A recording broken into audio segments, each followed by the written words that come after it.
Grandma Cannon was a Frazee before she got married to Mr. Cannon. At the family reunion in June, I went down to Andersonville looking for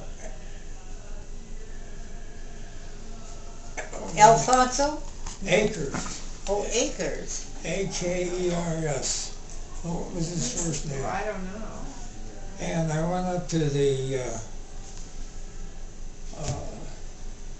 information desk there at Andersonville, which is a very, very somber national, I wouldn't call it a shrine, because they had 30,000 prisoners built for 3,000. Wow. And Terrible. I gave him a name. I knew the first name, I can't remember. Anyway, it doesn't make any difference. And she went and looked at her computer. She says, you go to the first plot that come inside the gate and look at 1802, which is the number of the grave. And sure enough, there he was. Who is he? Akers.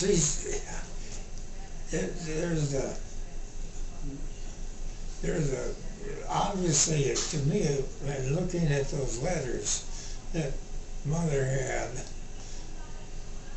from and between a lot of her relatives, shoebox full, and that name kept coming up, and then they said that cousin so-and-so Akers is in Andersonville, and yeah, so I looked I got a picture of it. If I had my camera here, I'd show it to you. Huh. But it was... Where are those letters, Jim? Huh? Where are these letters you refer to? Well, they were in the library, and I hope they're in storage now. They know, kids know enough not to mess with them. I would love to see them sometime. I thought you had. No. Oh, Mom had them in Yankton, and I said, well, what are you going to do with these? And she said, oh, I don't know. I just, so... that would be very interesting. Yeah. Before she moved, I brought them back. Is that right? Mm-hmm. And there's a lot of them written in pencil. Oh my goodness. 15 miles apart, the mail. Oh my goodness. That's amazing. I can't do this anymore. And it was,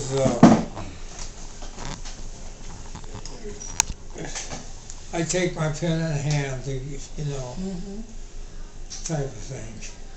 And they were fairly well educated. I didn't see too many spelling errors. What I did see was the use of different words for different things. Consumption and brain fever and... Yes, I remember her, Alfonso Harvey, the obituary about him. Oh, He died of brain fever in the Veterans Hospital in Hot Springs, that's right. South Dakota. Now, who was Alfonso? That was Dad's father, Oh. Gramps' father. Now, Alphonse fought in the Civil War. Twice he enlisted.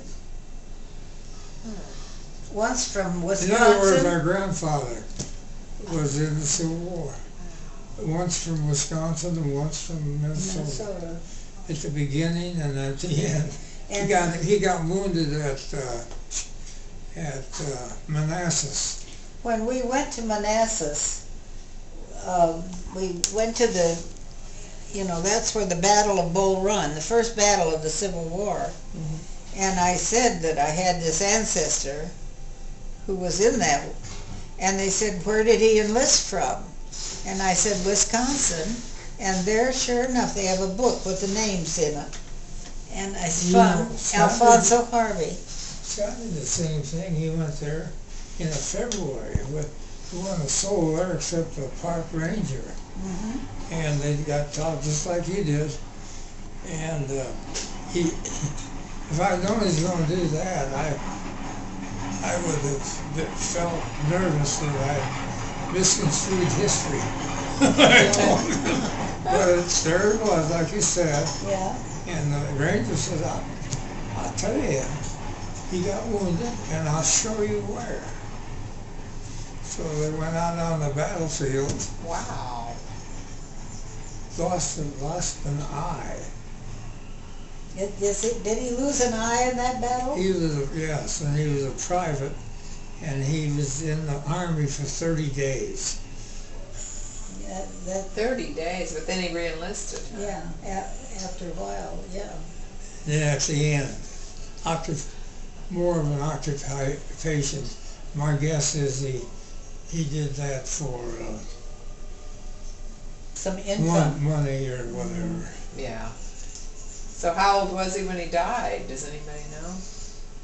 I don't remember. He was fairly old when Grant was born. Oh, he was? That kind of accounts for the fact that we skipped a generation because people our age didn't have any grandparents. True. No, we never knew him, you see. Did Grant talk about him? Does he remember? Did he have a lot of memories? Yeah, he talked about Alphonse. They called him Fonz. That's like That's great. Fonz. Yeah.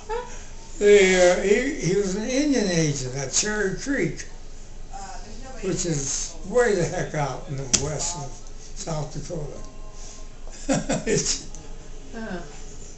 And Alphonse grandfather was a Kimber Harvey. And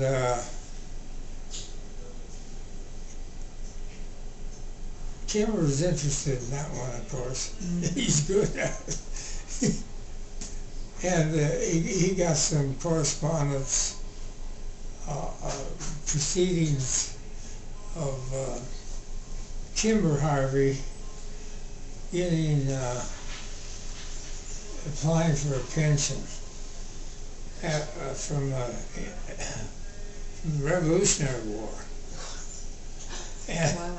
Kimber Harvey was a member of the Valley Forge Association because he was with Washington at Valley Forge. Huh. It's and you could see. I mean, it's listed there. It's kind of like the list you saw. So those are snippets of history, which. Well, which one was it that applied for welfare because he had so many children? And Kimber. Was that Kimber? It was like in 1820. Yeah. How many kids did he have? I think he had 2 or 3 wives. Oh, And, so many children. She says his shoulder got so he couldn't farm anymore. And one of the children was handicapped, and he really needed the help. Uh-huh. But then there was the grandfather. I thought this would be Guy's grandfather that is in Maine, and he had twins named Calvin and Luther. Yeah.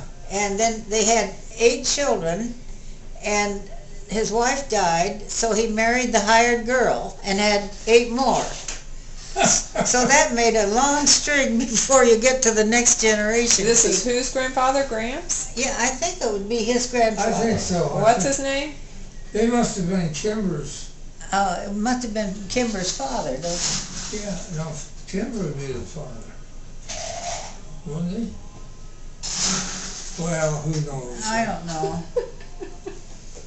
But I know he Well, maybe was... we could look up one of his children and find out. And let's see. There was somebody in Connecticut, wasn't it? I don't know. Or Massachusetts. Let's see.